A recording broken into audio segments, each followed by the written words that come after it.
Halo, kembali lagi dengan Sandika di XND Tech Channel. Jadi ada HP baru lagi, Xiaomi Redmi 9T. Apakah suksesornya dari Redmi 9?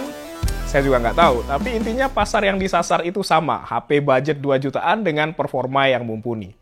Sekarang saya udah pakai HP ini sekitar kurang lebih 1 bulan, dan pas pertama kali HP ini rilis, saya bingung kenapa Xiaomi ngerilis HP ini. Karena HP ini secara spesifikasi mirip banget sama Poco M3 keluaran Xiaomi juga yang rilisnya cuma terpaut sebulan sama HP ini. Jadi kalau teman-teman udah lihat review saya terhadap Poco M3 yang linknya ada di atas ini, teman-teman udah banyak tahu tentang pendapat saya untuk HP ini. Jadinya mungkin ini akan jadi review yang lumayan pendek. Tapi kendati demikian, ada beberapa perbedaan utama atau perbedaan kunci yang menjadi pembeda HP ini dengan Poco M3. Yang menurut saya merupakan jawaban Xiaomi atas beberapa kekurangan di Poco M3 berdasarkan review saya kemarin. Jadi, mari kita bahas. Oke, perbedaan pertama dan yang paling kelihatan dari sisi desainnya. Desain ini saya suka banget. Ya, meskipun kalau bahas desain subjektif banget sih. Tapi saya pribadi lebih suka aksen desain yang kalem, teredam, ya begitulah pokoknya. Dan desain di Redmi 9T dengan warna carbon grey ini bener-bener sesuai selera saya. Bagian belakangnya yang berbahan plastik dengan warna abu gelap ditemenin ukiran sirkular nunjukin kesan kalem. Terus branding Redmi-nya juga teredam banget dengan embossing tulisan sewarna casing.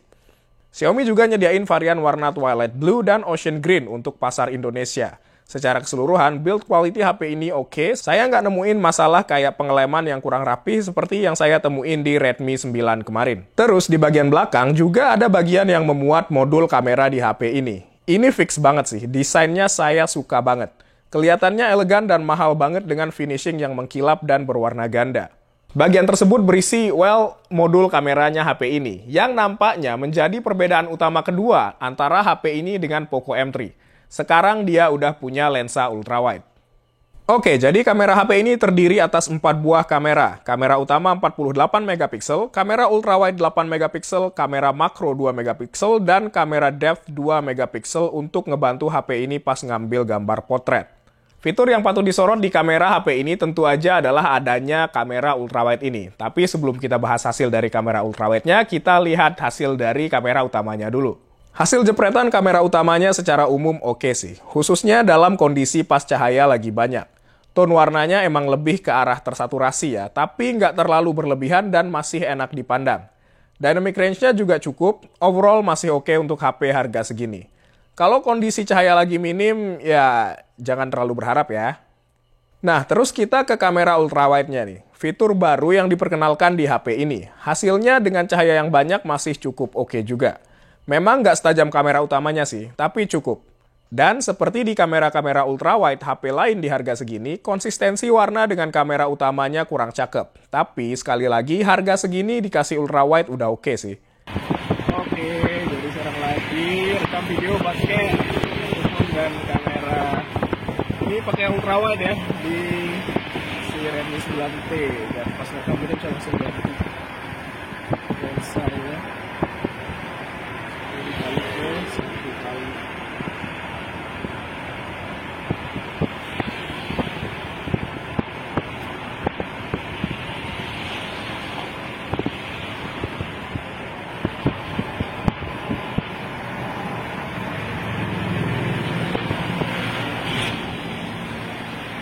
Sampai 2 kali ya zoomnya.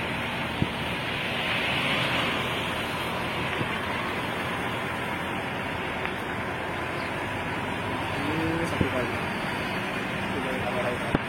Oke, jadi ini adalah sampel video untuk kamera depan dari Redmi 9T.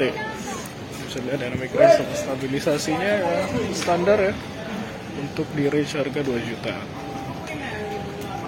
Nah, jadi itulah perbedaan dan hal yang baru yang ada di HP ini dibandingkan dengan Poco M3. Selebihnya sama semua.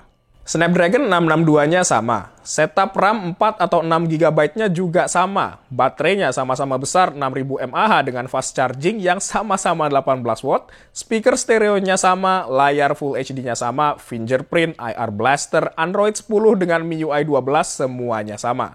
Dan seperti yang teman-teman mungkin udah bisa tebak, rasanya pakai HP ini mirip banget pas lagi pakai Poco M3.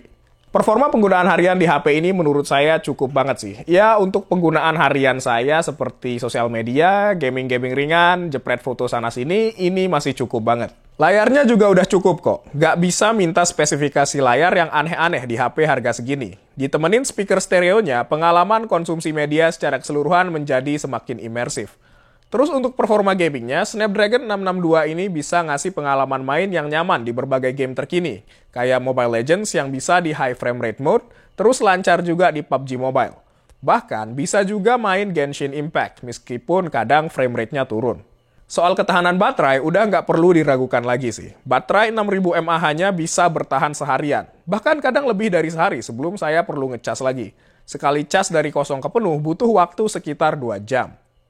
Harga HP ini 2 juta untuk varian RAM 4GB dan penyimpanan internal 64GB, dan 2,4 juta untuk varian RAM 6GB dan penyimpanan internal 128GB. Harganya hanya terpaut 100.000 dengan saudaranya yaitu Poco M3.